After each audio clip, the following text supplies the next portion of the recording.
One of my most vivid pandemic memories involved shopping for survival supplies at Smart and Final in the outer Richmond near Clement Street. I want you to raise your hand if you had an experience like that. Do you remember going to shop for survival supplies? I remember that they said on the internet, they gave lists of things that we needed, things like tarps and water storage bottles. And I even remember reading one that said that we needed to have shovels in case we needed to bury bodies in the backyard. It was that bad. I remember hearing the constant sirens in New York City. I remember the freezer storage trucks filled with corpses. I remember family and friends who I lost and the mourning that we went in through by ourselves. Do you remember that period we also went through? About a third of all workers were supposed to lose their jobs. And then there were the wildfires, that day when the sun never rose because of the smoke. And then the riots around the summer in the George Floyd, in the wake of George Floyd's murder, and then in the Capitol building in January.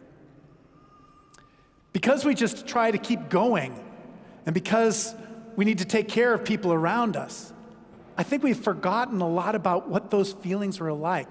We forgot about just how traumatic the whole experience was.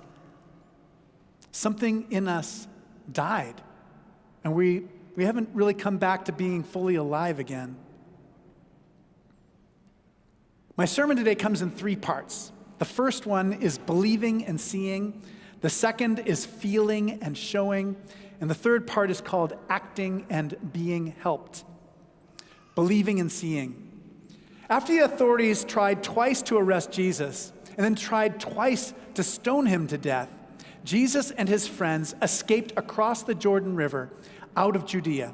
And so when Jesus gets the news that his friend Lazarus is really sick, his friends are appalled to hear that he's going to go back into danger in order to try to help. But Jesus does exactly this. He goes back in order to help Lazarus, but by the time he arrives, Lazarus has already been dead for a few days. And his 2 friends, Martha and Mary, go to see Jesus, and there are 3 different Greek words that describe Jesus' feelings at this moment. But he sees them weeping, and he sees how sorry they are and how sad they are, and he begins to weep. And the people around him say, "See how much he loved his friend Lazarus to cry like that."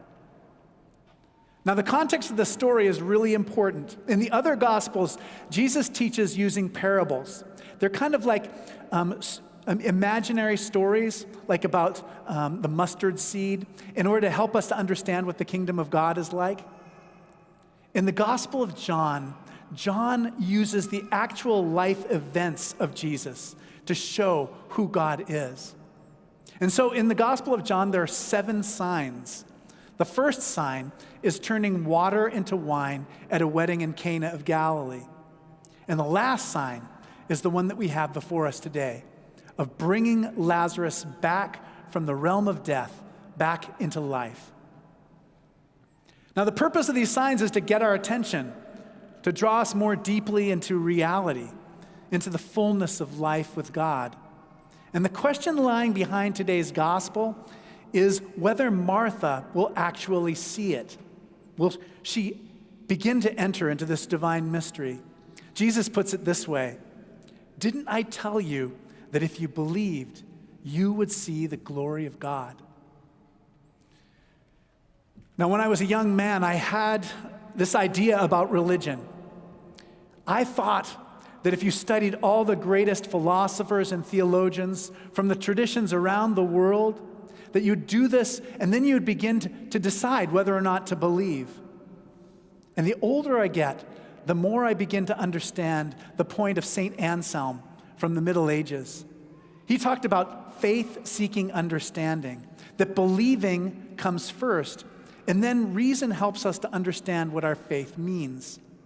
In other words, faith sets in motion a quest to understand God, and this leads to joy, the joy we were created to experience. I have a friend named Matt Bolton. He was the smartest kid in seminary, and what he says faith is a little bit like reading glasses. what looks blurry and impossible to make out, what we might otherwise miss, becomes through the eyes of faith a picture of God's glory. Faith helps us to see what is already there. My second chapter is feeling and showing. What does the world look like through the eyes of faith? Les Murray was an Australian poet, and he dedicated all of his books to the glory of God. And he gives us a picture of what modern people see in his poem, An Absolutely Ordinary Rainbow. It was published in 1969. It begins with sections that describe streets in Sydney, Australia, and ends with another street in Sydney, Australia. And so here's the poem. It's the longest poem I've ever read to a congregation. I'm glad that I've chosen such a good day to do this. The word goes round Reppins. The murmur goes round Lorenzini's. At Tattersall's, men look up from sheets of numbers. The stock exchange scribblers forget the chalk in their hands, and men with bread in their pockets leave the Greek club. There's a fellow crying in Martin Place. They can't stop him. The traffic in George Street is banked up for half a mile and drained of motion. The crowds are edgy with talk. And more crowds come hurrying. Many run in the back streets, which minutes ago were main streets, pointing. There's a fellow weeping down there. No one can stop him. The man we surround, the man no one approaches, simply weeps and does not cover it. Weeps, not like a child, not like the wind, like a man, and does not declaim it, nor beat his breast, nor even sob very loudly. Yet the dignity of his weeping holds us back from his space, the hollow he makes about him. In the midday light, in his pentagram of sorrow. And uniforms back in the crowd who tried to seize him stare out at him and feel with amazement their minds longing for tears as children for a rainbow. Some will say in the years to come, a halo or force stood around him. There is no such thing. Some will say they were shocked and would have stopped him, but they will not have been there. The fiercest manhood, the toughest reserve, the slickest wit among us trembles with silence and burns with unexpected judgments of peace. Some in the concourse scream who thought themselves happy. Only the smallest children and such as look out of paradise come near him and sit at his feet with dogs and dusty pigeons.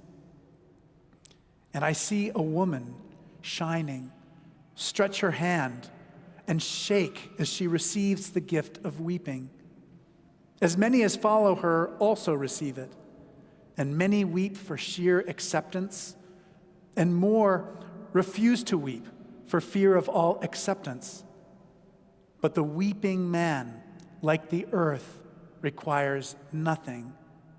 The man who weeps ignores us and cries out of his writhen face and ordinary body, not words, but grief, not messages, but sorrow, hard as the earth, sheer, present as the sea. And when he stops, he simply walks between us, mopping his face with the dignity of one man who has wept and now has finished weeping. Evading believers, he hurries off down Pitt Street. In our modern world, we're so buttoned down, so repressed, so wary of revealing anything that is real or true about ourselves. And we are always putting on a kind of show. This person in the poem is unlike Jesus in some ways, but similar to him in others. Jesus sees so deeply, sees God's grace so clearly, and expresses it. And in the love that Jesus has, we can be healed like the smallest children who come near him. The last chapter is called Acting and Being Helped. You know, the last thing I want to point out about the story of Lazarus is that Lazarus has to do some work. Jesus calls Lazarus, come out Lazarus, and imagine Lazarus wrapped in those burial cloths. Imagine yourself wrapped in burial cloths. Imagine your head is wrapped up and your arms and your feet. I mean, Lazarus has to kind of wriggle out of the cave. And because he can't do it all on his own, Jesus talks to the crowd and says, unbind him and let him go. The purpose of these 7 signs in the Gospel of John is for Martha and Mary, for you and me, to see the glory of God, even when it is not clear to the people around us. But Jesus is not just an ordinary person. Jesus is life itself, and life cannot be stopped. Jesus' weeping reminds us that God's love cannot be stopped. And baptism is the sign which shows that God adopts us into the family of the church. God does this not just because we have decided to act, but because when it comes to faith, every person needs the help of every other person. And when Jesus calls to us, when in our caves of COVID fear or whatever else we're afraid of, when Jesus calls us, we have the church to help. I started by reminding us about the trauma of COVID. And for homework this week, I want you to remember what it felt like to suffer that in your prayers. And I want you to come out of your cave and reach out to somebody that you haven't seen in person since the beginning of the pandemic. Believing is how we see, even in sorrow, hard as the earth, sheer present as the sea.